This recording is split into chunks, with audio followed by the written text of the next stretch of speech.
Hello, this is Spartan Commander, and just to say there was no battle today, but one of the recent battle videos I put on, I lightly touched on the subject of the Teutoburg forest and Varus, and I've had a lot of interest come back to me about that, where I got the impression people would like me to go into a little bit more detail about what happened in the Teutoburg forest.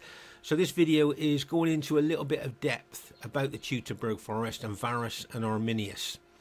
Okay, so first of all, I think what I'm going to talk to you about is Arminius. Now, Arminius was the son of a Germanic chieftain, and he was taken as hostage by the Romans when he was about 10 years old. Now, of course, he was taken hostage so that his father's tribe would not revolt against the Romans. And Arminius was brought up in like as a Roman citizen, or even though he was a hostage. And he was given a very comprehensive military education. So he knew the Roman tactics and strategies. And on top of that, he was also aware of a Roman column that was ambushed by barbarian troops and how the Romans found it very difficult to extricate themselves from that ambush. So Arminius knew that barbarian troops fighting Rome in an open pitch battle would be something that they should not do, because the Romans would win that. But ambushing Roman columns is something that would really work for barbarian troops. Okay, so Arminius was pretending to be a model Roman citizen, but behind that he was actually getting a coalition of Germanic chieftains together. Now, Germanic tribes had lived in the forests fighting each other for many, many years. So for him to get a coalition of Germanic chieftains together, okay, and telling them that Rome was the real enemy here and that they should, form forces here together to fight Rome. So, okay, so behind him, Arminius being this model Roman citizen, he was actually organizing Germanic chieftains, and this is where they planned the massive ambush in Teutoburg forest. Okay, so that just gives you a bit of background about Arminius. Now we'll move on to Varus. Okay, now Varus was the leader of 3 legions. Okay, now his troops plus camp followers are thought to number around about 21,000. Okay, now Varus had not a very interesting or exciting summer campaign in Germania, and he was now withdrawing to the winter camp. Now, just to explain, in those days, the Romans' campaigning season was kind of like spring to autumn, and then in autumn they headed back to their winter camp where they rested until the following year. So, Varus had not had a very successful or exciting campaign in Germania, and so he was now returning back to his winter camp on a very well-trod, well-guarded road back to his winter camp. Okay, so now you've got to remember that Varus really trusted Arminius, even looked upon him as a friend. Now, Arminius wanted to get, obviously, Varus to take his troops into the Teutoburg forest. Okay, so what Arminius said to Varus was, one of the Germanic tribes has revolted. And what Arminius said to Varus is, look, if I take you into the woods here, it's a shortcut to where that tribe is that you could put down that revolt. And also I can take you on a shorter route back to your winter camp through the woods. To which Varus said, well, okay, that sounds good. He, as I say, he looked at Arminius as a friend, as a confidant. And so Varus then led his 21,000 men into this dark, foreboding, claustrophobic forest called the Teutoburg forest there. Okay, and so this was on the 7th of September 9 AD. And just to let you know that the events in the Teutoburg forest happened from the 8th to the 11th of September 9 AD. So when Varus's army got into the woods there, remember there's no tracks, no roads. The only tracks that would be there are what animals have made. So they're going into this dark, foreboding, claustrophobic woods there with no roads. And when they've actually gone into the woods, Arminius says to Varus, look, I'm going to ride on ahead. I'm going to recruit some more Germanic scouts to help you in the future, maybe for next season when you come into Germania. but I'll leave you some of my scouts here to continue leading you through the forest. So Varus said, yeah, okay, because he trusted Arminius, and off Arminius went, and that was the last time that Varus ever saw Arminius. Okay, now just to say that the Roman column was advancing into this deep, dark, as I say, foreboding, claustrophobic forest with no roads, okay? So if you can imagine 21,000 troops and camp followers stretched out through the woods. Now, archaeologists and historians reckon that that column was stretched out between 9 to 12 miles. Imagine that. 9 to 12 miles the Roman column was stretched out. Ideal for for Germanic ambushes, as you can imagine that. Okay, so the column stretched out 9 to 12 miles. And as they advance further into the woods, they're being watched by the Germanic tribes on either side of the column. But they're deep in the forest, but they're watching every move that the Romans are making.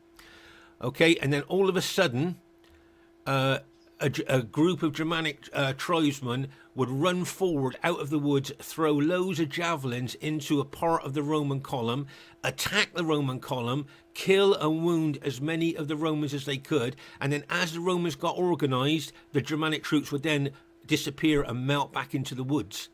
But think about this, the column stretched out 9 to 12 miles.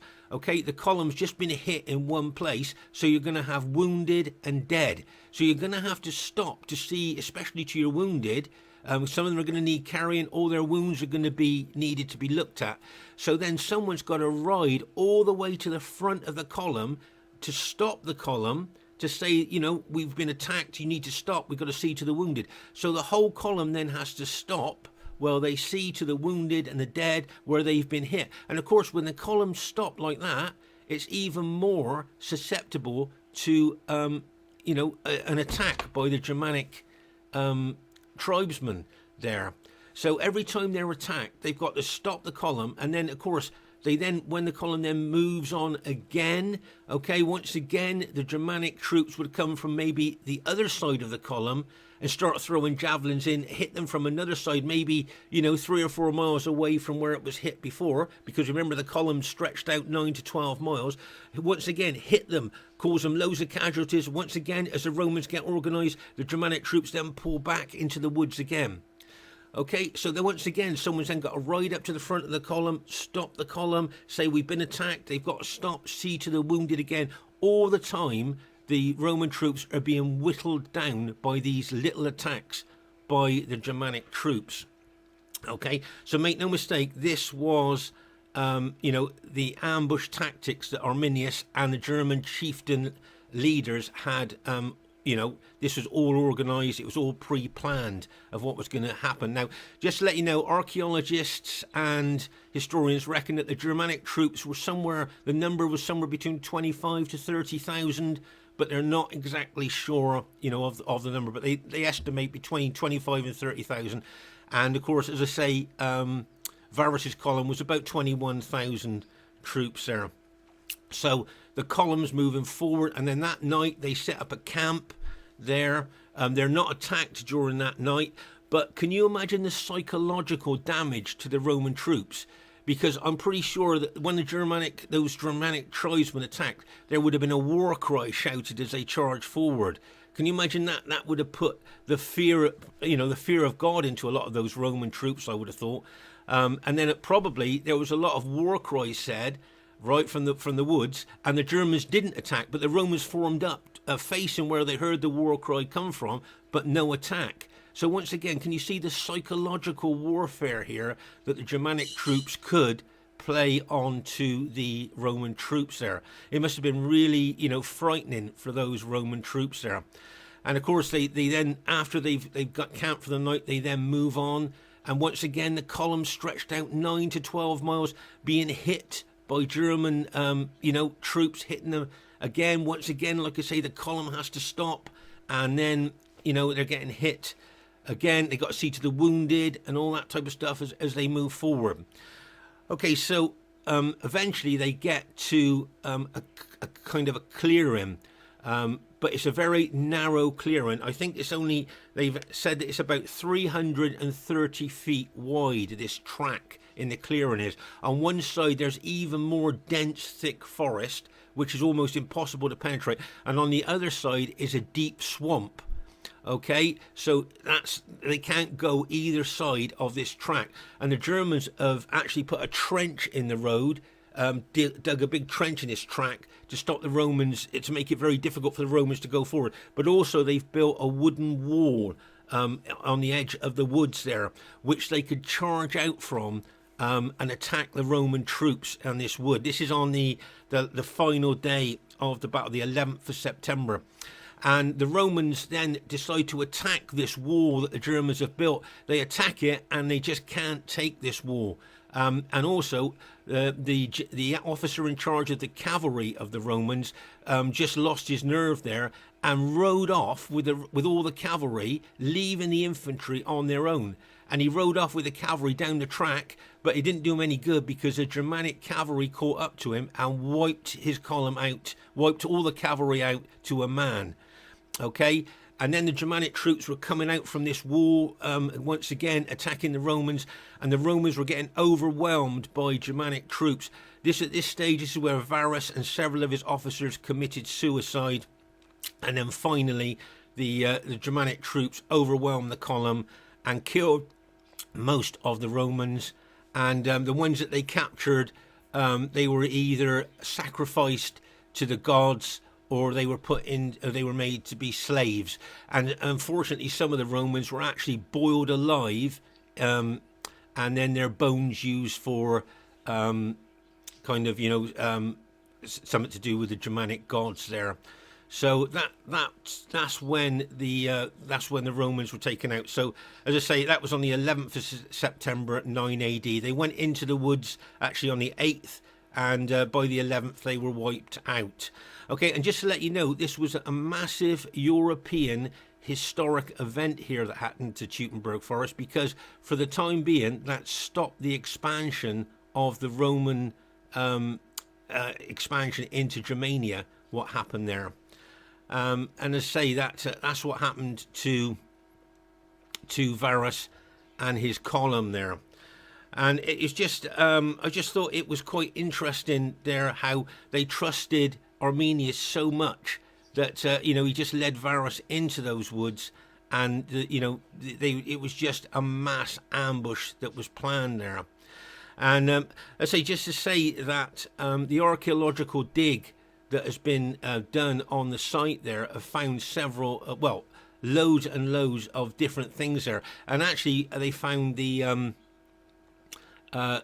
lot of because of course the legion was carrying lots of coins, like lots of money, because that was the pay for the Roman legions, obviously.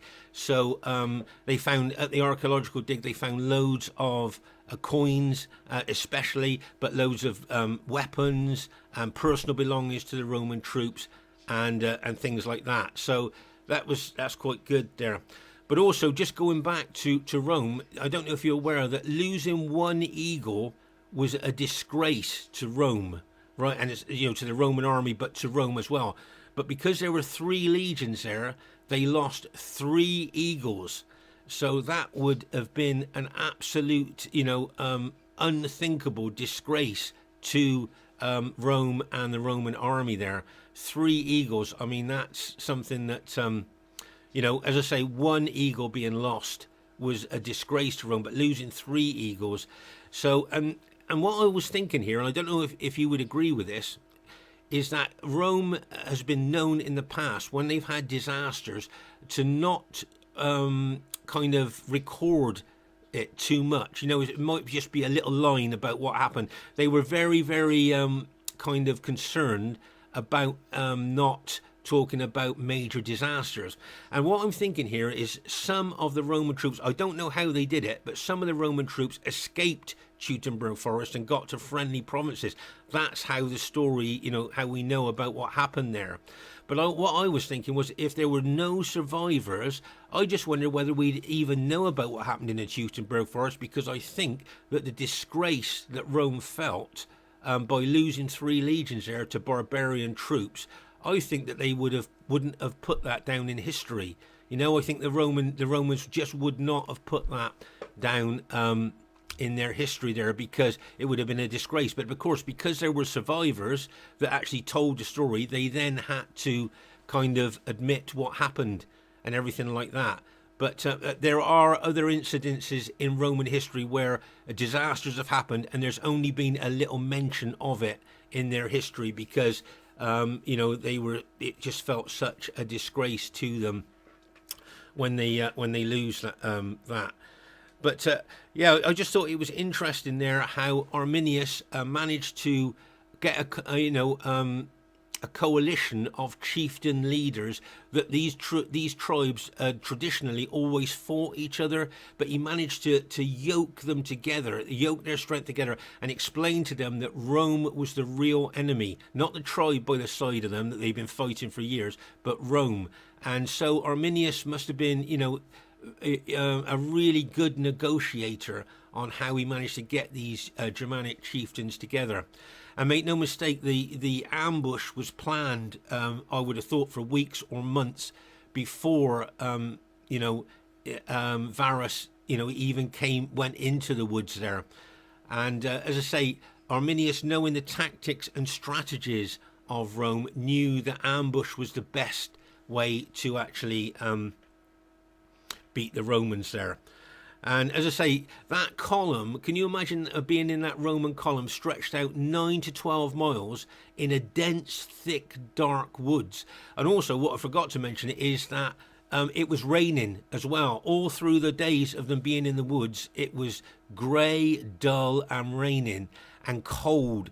So those poor Roman troops would have been soaked right through. I'd have thought their morale would have been absolutely rock bottom, being hit. Like I say, the psychological warfare of, can you imagine, like in the dark, dense woods, all of a sudden hearing war cries from hundreds of German troops, and maybe, like I say, they don't attack, but they just do those war cries, and the Romans form up, ready to expect an attack, and they don't get it.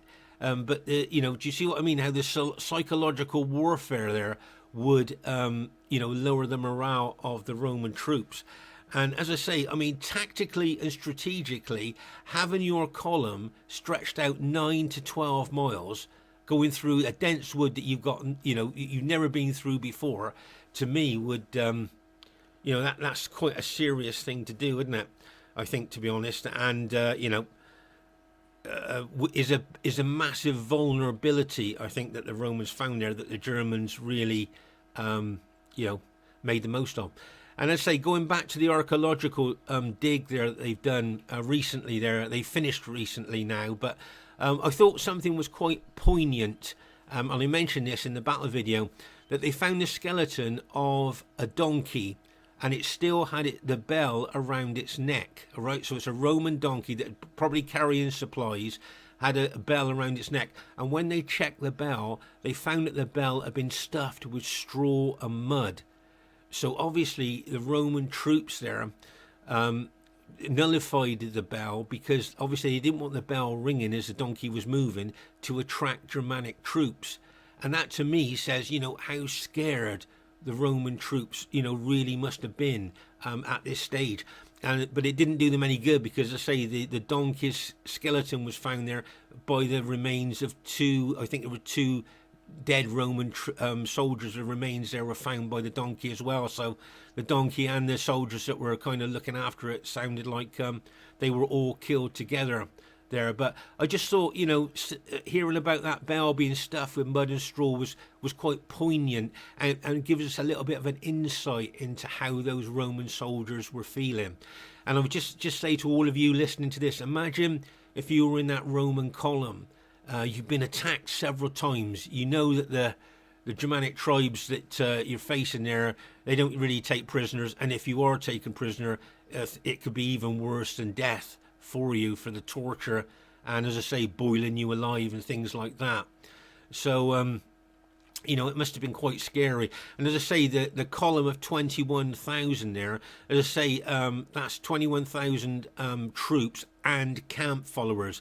I know that in the archaeological dig they found some brooches, Roman brooches and things like that women would have worn. So they know that there were women in the Roman column as well. I don't know if any of you know that at all. So That's what the Germanic troops.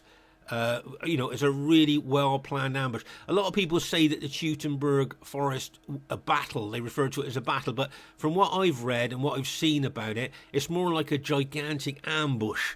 The final battle at the end where they're in that small little gap with thick forest on one side and a swamp on the other side, massive bog, swamp area. I suppose you could call that maybe the final battle there. But really, to me, it seemed to be like just a massive ambush. And as I say, Arminius, learning the tactics and strategies of Rome, knew, that the best thing for barbarian troops to do is ambush Roman columns instead of fighting them in pitched battles. And I think that's why what happened there did happen.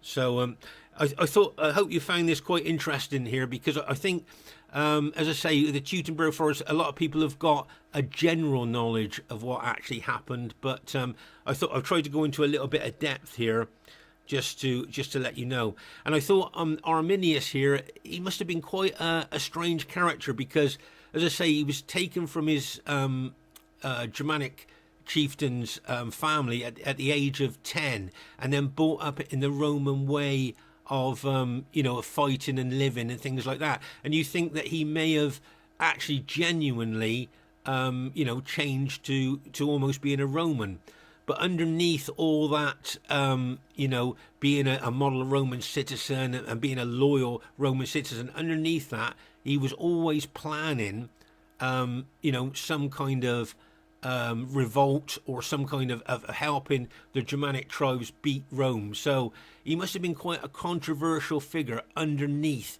the facade that he put on of being a loyal Roman citizen. And I did feel a bit sorry for Varus, really, because Varus, he's been castigated and said what a terrible general, what a terrible leader he was, but he really did trust Arminius. And they got a friendship, confidant, and of course Varus thought, well, look, Arminius is here. He's from this area. He knows this area. He's my chief scout. He's my friend. And if he says to me that there's a tribe that's in revolt on the other side of this forest, and he can lead me there, and then he can take me on a shortcut back to my winter camp, I'm going to believe him. And that's exactly what he did. And even when Arminius said to him, well, look, I'm going to ride off and recruit some more scouts for you from the local area, that they can work with you, maybe in the next fighting season, but I won't be back for 2 or 3 days. Varus said fine. He trusted him that much. And that's, and then the consequences of Teutoburg Forest was from kind of the deception that Arminius managed to put on to Varus there. As I say, I did feel a little bit sorry for Varus there.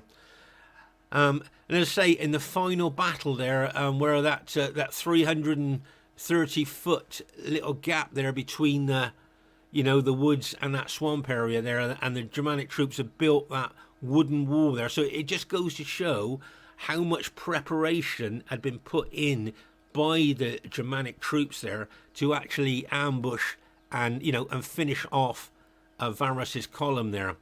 And what I thought was kind of quite sad there is when they attacked that Germanic wooden wall, the Romans did, they must have been desperate, I'd have thought, to try and take that wall, and they failed to take it. And then when they saw that the leader of the cavalry ride off, leading the cavalry away, so leaving the infantry there, and the cavalry just rode off. I mean, I just wonder what went through the Roman infantryman's mind, seeing their cavalry kind of abandoning them.